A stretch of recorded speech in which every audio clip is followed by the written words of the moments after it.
Vamos a hablar de reencarnación. La ciencia espírita, en la pregunta número 1 de este libro, que es el espiritismo, nos señala con muchísima precisión que es la ciencia que tiene por objeto de estudio el origen, la naturaleza, el destino de los espíritus y la comunicabilidad de estos con el mundo encarnado. A partir de esta definición nace todo un postulado extraordinario que se completa naturalmente con el Pentateuco cartesiano, que nace en 1857 y termina en 1869.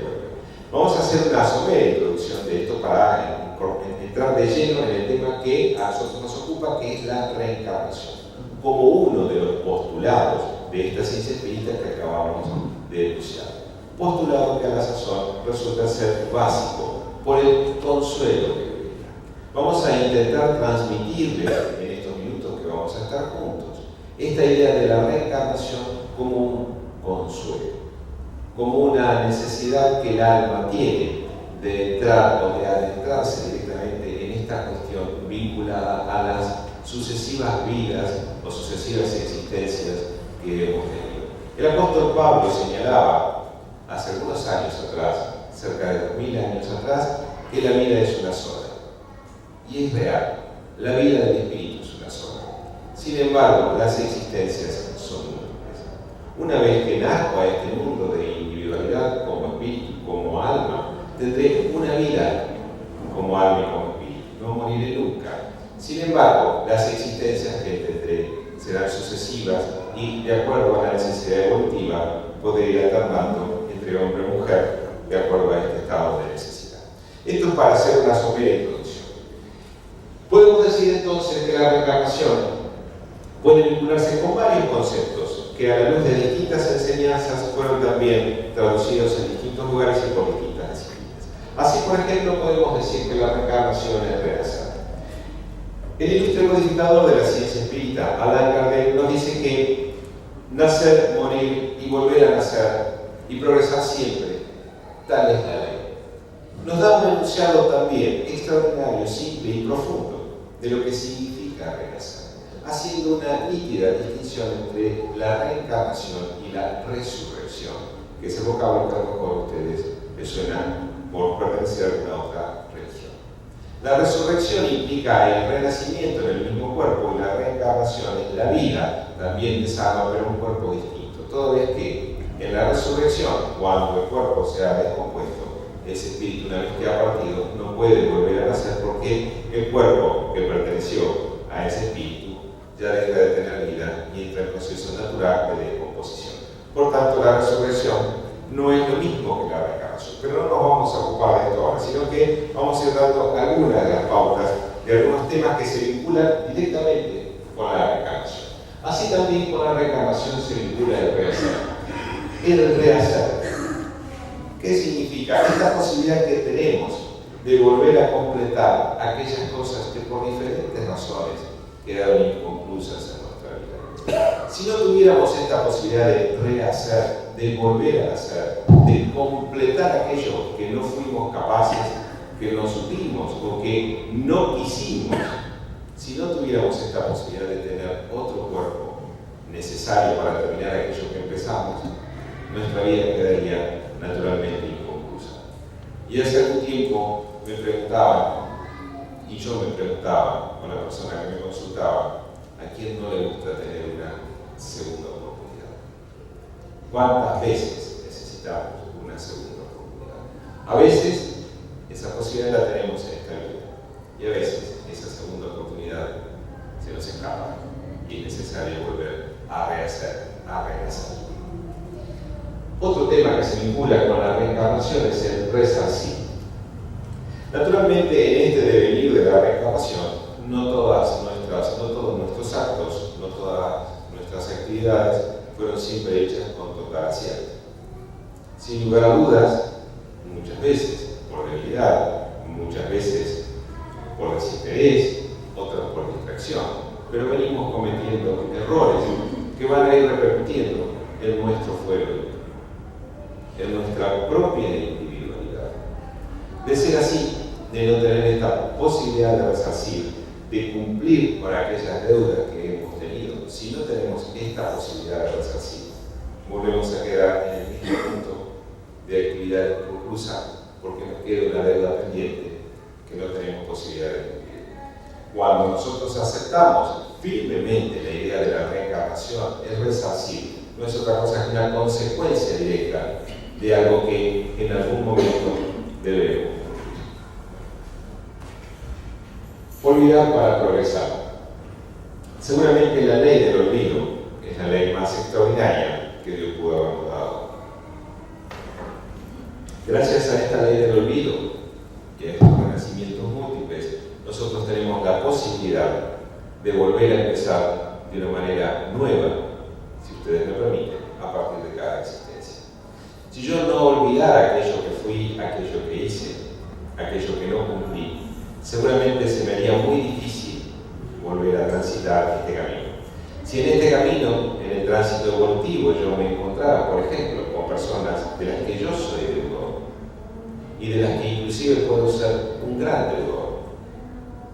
Cuando hablo de un gran deudor, puedo hablar de crímenes, de vejaciones, de atropellos, y no tengo esta posibilidad de olvidar. No hay manera de que yo pueda volver a empezar y a resarcir aquello que pude haber cometido. Alguien, con muchísima precisión, dijo que la ley del olvido es la única manera de darle descanso a nuestro sistema nervioso. Me parece extraordinario.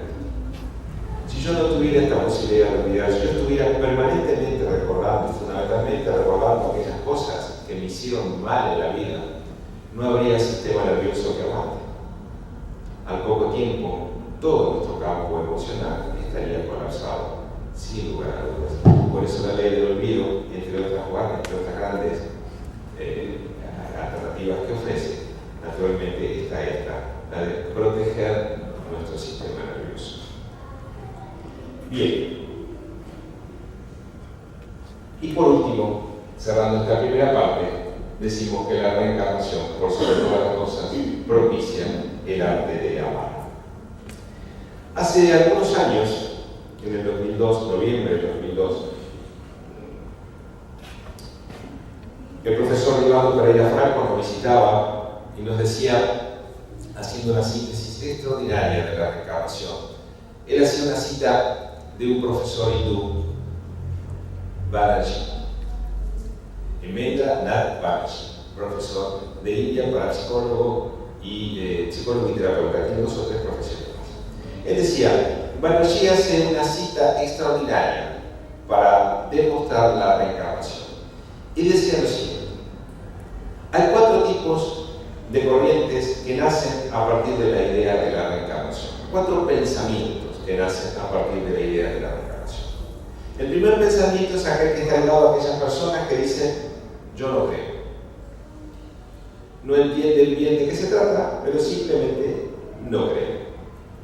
El segundo pensamiento, dice Banerjee, tiene que ver con aquellas personas que dicen, no creo porque mi religión no lo cree, dentro de lo que se encuentra mayoritariamente el catolicismo, el protestantismo y las corrientes alternativas que surgen de alguna de estas 2 religiones.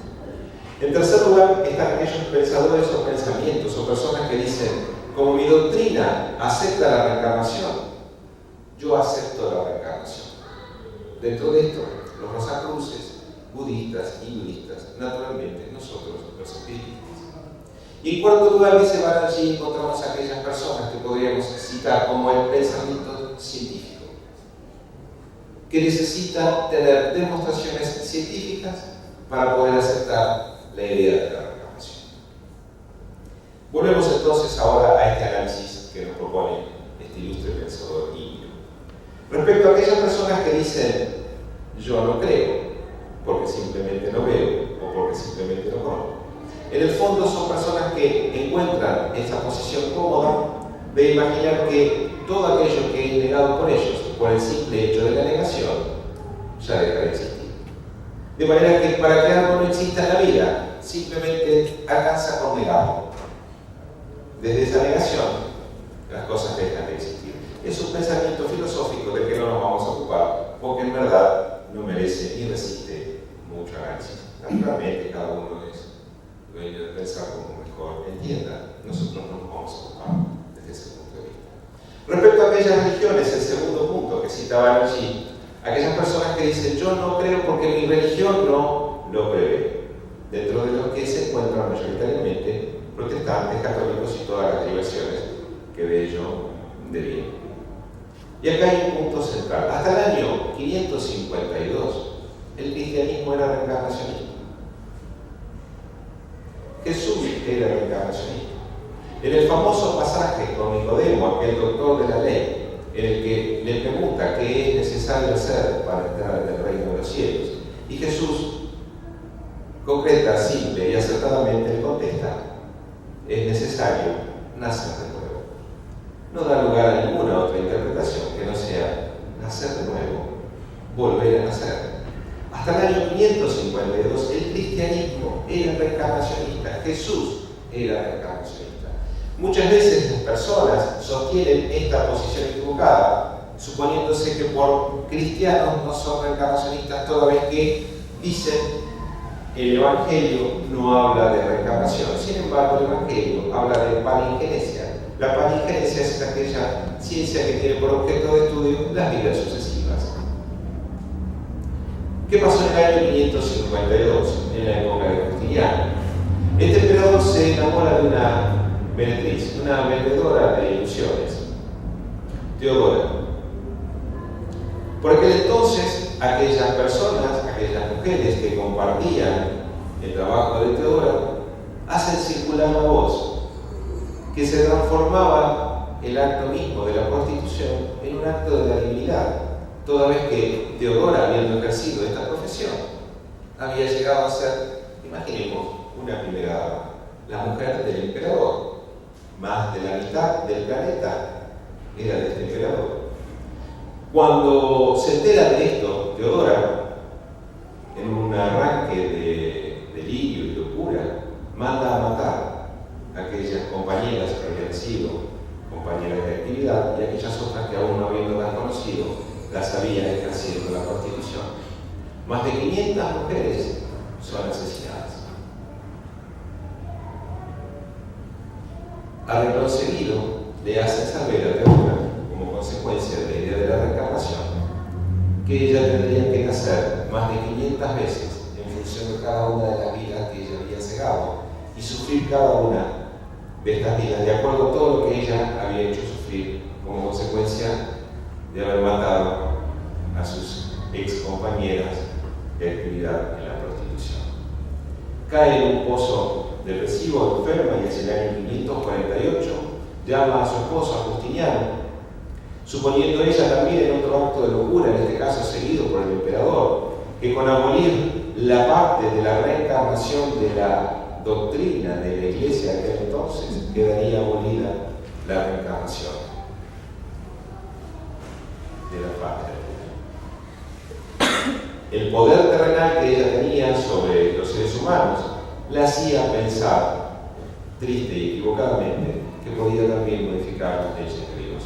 Justiniano, en el año 552, luego de caer en un pozo depresivo, después de la muerte de Teodora, 4 años sin salir de su casa, cita este famoso concilio de Constantinopla, donde llama a todos los jefes políticos y religiosos de aquel entonces, y sin decir por qué, sin dar las razones, a partir de ese año 552, decreta, así como les digo, que la reencarnación es una cuestión de herejía. Aquella teoría de Orígenes, uno de los fundadores de la Iglesia, que planteaba clara y nítidamente la reencarnación como aquella posibilidad de nacer tantas veces como sean necesarios, queda abolida desde aquel momento, desde aquel concilio de Constantinopla, con estas bases que les estoy contando, queda abolida de la faz del catolicismo y todas las muertes y masacres que después de esta idea surgen como consecuencia de este concilio. El cristianismo siempre fue reencarnacionista. Jesús era reencarnacionista. Por tanto, muchas veces cuando se dice que aquella religión que no lo manifiesta, nuestra invitación es analizar si verdaderamente no lo manifiesta. Porque existe este concepto nítido y claro, ni qué decir en este pasaje evangélico, en el que Jesús a Nicodemo, que era un doctor de la ley, un integrante del Sanedrín, un hebreo muy inteligente, seguidor de Jesús a la sazón, en verdad os digo que para entrar en el reino de los cielos será necesario nacer de nuevo. No hay lugar a otra interpretación que no sea esta. No hay lugar a otra interpretación. Pasemos al tercero de los pensamientos enviados por Emendra Banerjee. Dice este pensador indio que están aquellas personas que sostienen que como su doctrina o religión plantea la reencarnación, ellos creen en la reencarnación. Sin embargo, cuando algo le sucede producto de la reencarnación, la primera de las preguntas que surge es: ¿por qué me tiene que suceder esto a mí? Justo a mí. ¿Y por qué no? ¿Por qué no puede pasarme esto? Naturalmente, en el fondo, más allá de lo que sostiene, la idea de la reencarnación no está íncita. No es una idea que manejen a pesar de que sostengan la idea de la reencarnación y se manifiesten como partidarios de la reencarnación. Si nosotros aceptamos en el fuero íntimo esta posibilidad de nacer varias veces, nacer, renacer, resarcir, rehacer, como decíamos al principio, esa idea nos toca a todos por igual, en la bendita posibilidad de cumplir con aquellas cosas que quedaron inconclusas. Y en cuarto lugar, aparecen estos pensadores cientificistas que necesitan pruebas para creer. Y en torno a esto, me voy a permitir hacerles nada más que un resumen, un pantallazo de las demostraciones científicas que se pueden hacer en función de la demostración de la reencarnación. Cuando anunciábamos al principio de la conversación que la ciencia espírita es esta ciencia que tiene, entre otras actividades, la posibilidad de entrar en comunión con el mundo de las almas, la comunicabilidad de los espíritus con nosotros, estaba enunciando este principio de la mediunidad. La mediunidad es esa facultad física, orgánica, aquellos cuerpos preparados para entrar en comunión con el mundo de las almas. Este fenómeno mediúnico nos da la concreta posibilidad de demostrarnos y demostrarles a aquellos científicos que quieran entenderlo, que el mundo de las almas se comunica con nosotros, que la muerte en verdad no existe, que aquellos seres, espíritus, amigos o no, que han compartido con nosotros o no, una vez que dejan el cuerpo, no hacen otra cosa que cambiar de estado, pero que en verdad y en rigor de verdad, en función de esta comunicabilidad que existe con nosotros, la muerte no existe.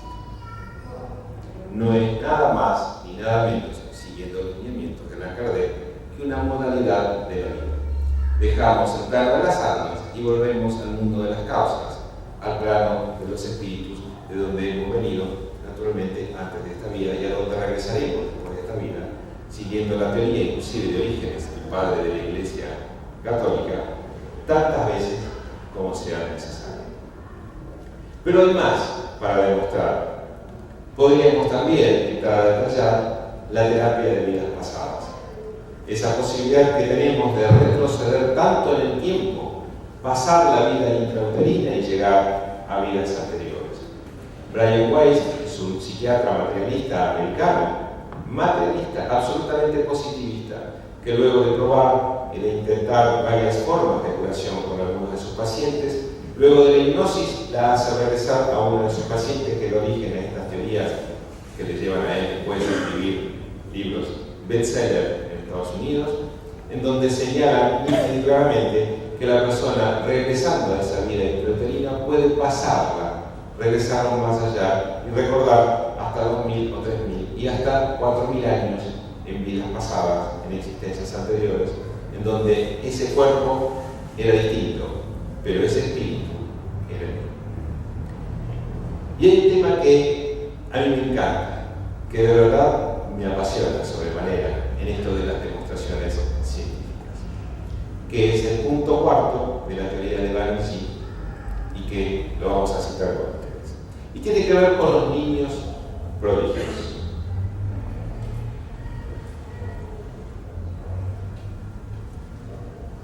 A lo largo de este siglo, son innumerables los niños que se han destacado a muy corta edad. Conocimiento que es imposible que ellos hayan adquirido porque no hicieron el esfuerzo, no tuvieron la posibilidad de estudiar, no tuvieron la posibilidad de actuar, no pudieron hacerlo. Sin embargo, manifiestan un conocimiento que es más allá del conocimiento común. Aptitudes que son imposibles de conocerse, que no hay tiempo para aprenderlas, salvo que estén grabadas en algún lugar del ser. Aquel lugar del ser que Freud acertadamente denominó subconsciente y luego de esto ya inconsciente y todas las derivaciones que más o menos citan lo mismo para lo que nosotros creemos en un ser. En ese subconsciente profundo están guardadas todas nuestras experiencias, todas aquellas cosas que hicimos, que vivimos, que sentimos, que fuimos capaces de decir, que fuimos capaces de hacer y que extrañamente en algunos seres esto aparece a la luz y los denominamos niños prodigios. Innumerables cantidad de niños prodigios. Yo voy a hablarles algunos, voy a detenerme en dos casos especialmente de niños prodigios. Anya Saburi, profesora de matemáticas, a los 10 años ingresa en la Universidad Estatal de New York, donde se graduó a los 14 años como profesora de matemáticas. Una niña de 14 años. No es el único. Seguimos. Ambati ha sido la persona más joven del mundo en completar la carrera de medicina. A los 13 años, se había graduado en la Universidad de Nueva York. Este jovencito, a los 13 años, era médico. Seguimos. Beethoven, 7 años. Realiza su primera actuación en público. 7 años. El papá de Beethoven dijo que era a los 6 para bajar la edad, pero la crónica relata que fue a los 7. Creía que se llama joven que Mozart. A los 5 años ya componía obras musicales apreciadas por la democracia y la realeza europea. 5 años. ¿Dónde estaba ese conocimiento? ¿Dónde estaba si no es en ese subconsciente profundo? ¿Cómo hace un ser humano para aprender tanto en 5 años de vida? Y los voy a sorprender con uno o dos casos más. Miguel Ángel fue un arquitecto, escultor y pintor italiano, renacentista, también a partir de los 14 años. ¿Cómo puede ser arquitecto, escultor, pintor a los 14 años? ¿Cómo se puede ser si no hay un conocimiento anterior? ¿Dónde está ese conocimiento? ¿De dónde viene? Naturalmente, la idea de la reencarnación es la única manera de explicar esto. No hay otra forma. Pero voy a contarles un caso que es mucho más llamativo. Este señor se llama Kim Young-jung. Yo voy a decirle Kim por obvias razones. Les agradezco que lo entiendan, pero el nombre completo es así. Podrán encontrarlo en cualquier buscador. Narra la historia que siendo un niño y estando en el regazo de su mamá, a los 2 meses de vida, le dice a su madre: mamá, estoy recordando que yo sé hablar. 2 meses. Imagínense la madre sola con su hijo, pero desesperada al padre. Cuando el padre llega y escucha esta historia, no dejó de creerle. Claro, previa consulta al psiquiatra. Me parece muy bien todo lo que me estás contando. Puede ser que estés cansado todo el día con tu hijo. Es que nuestro hijo habló. 2 meses. El padre va a la cuna y habla con su hijo y le explica a su hijo: creo que mamá ha entrado en un proceso profundo de delirio. Cree que vos con 2 meses de vida sos capaz de hablar.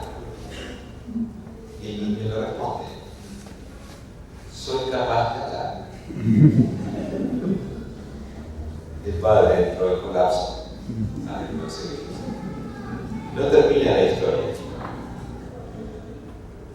A los 6 meses, este niño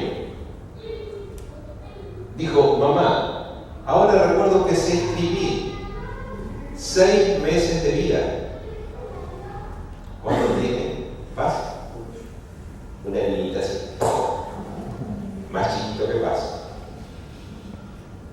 Ahora recuerdo que se escribí. A los 9 meses, este señor, a los 9 meses de vida publicó su primer libro de poemas. Está, lo pueden encontrar. Si buscan Eduardo Franco, le va a dar esta información también. 9 meses de vida.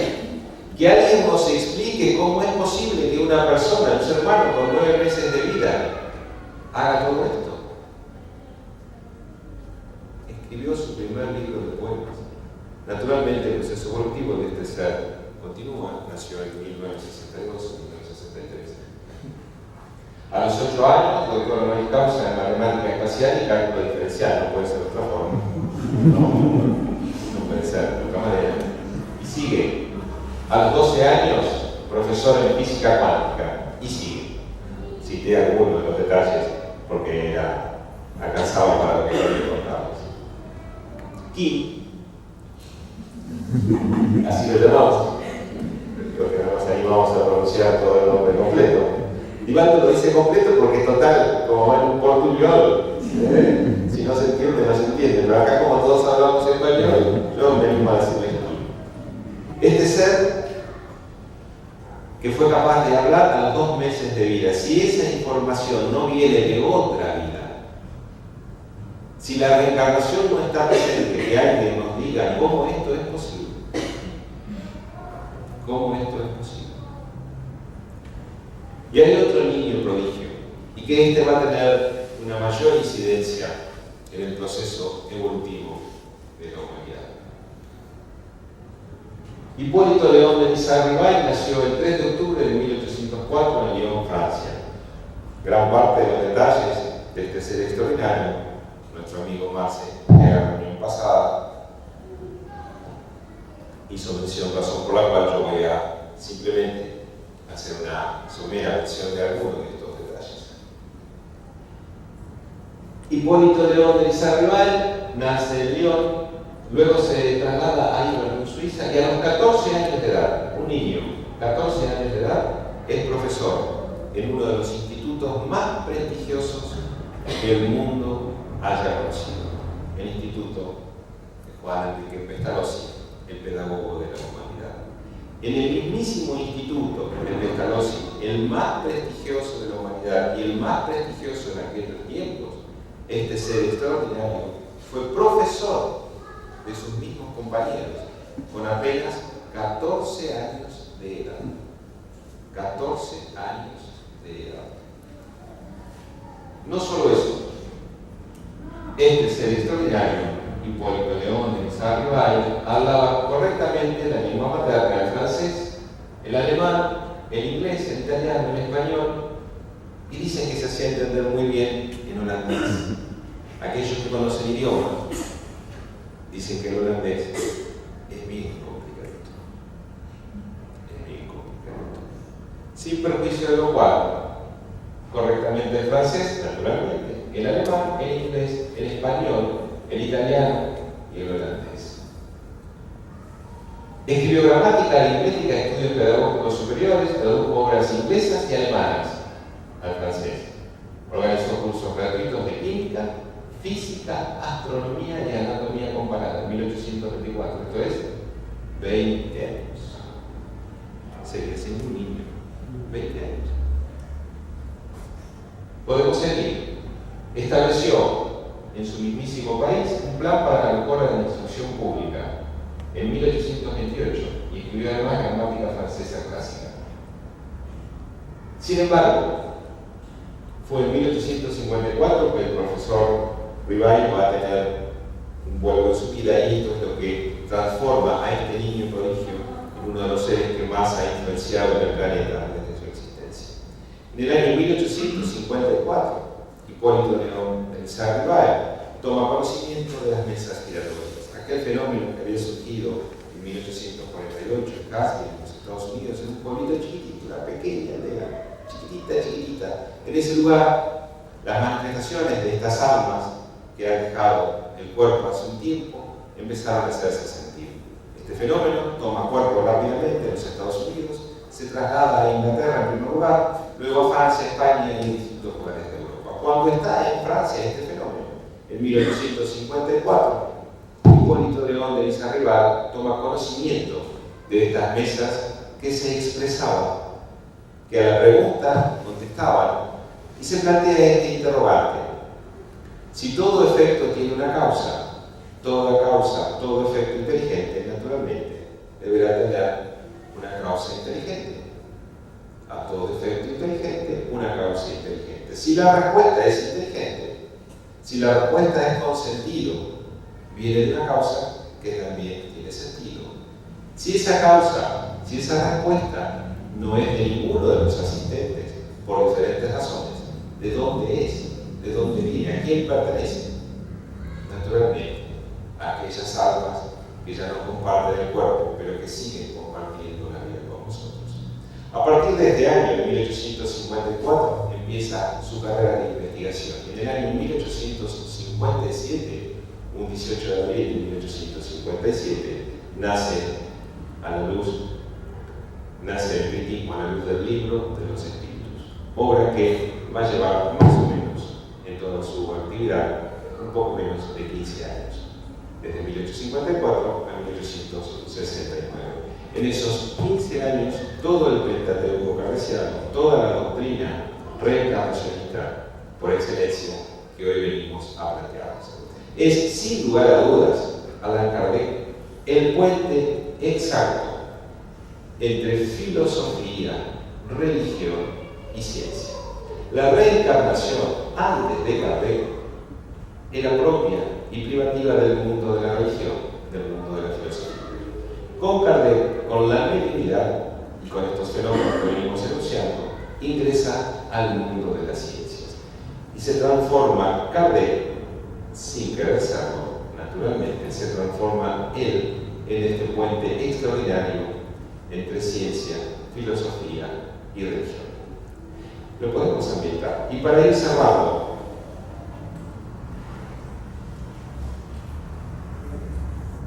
yo quiero compartir con todos ustedes un punto que entendemos también es central en todo esto que venimos enunciando. Porque cuando Jesús enunció esa divina palabra que es amor, hizo estremecer a los pueblos, y los mártires embriagados de esperanza descendían a las arenas del circo romano.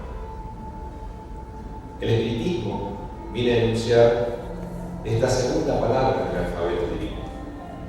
Escuchadla bien. Porque levanta las lápidas de las tumbas vacías y la reencarnación descubre y pone al hombre delante de esta realidad, venciendo por sobre todas las cosas a la mismísima muerte. La reencarnación, este postulado extraordinario, que si nosotros nos damos el permiso de vivir en lo íntimo, estamos en condiciones de asegurarles, por conocimiento propio, sin temor a equivocarnos, que antes que nada y después de todo, si ustedes prefieren, cuanto menos, traerá consuelo en sus vidas. Es la reencarnación, un postulado que invitamos desde hoy lo vivan en la intimidad de sus propios seres. Agradecemos infinitamente los oídos tan pero tan atentos, tan respetuosos, sus miradas tan cálidas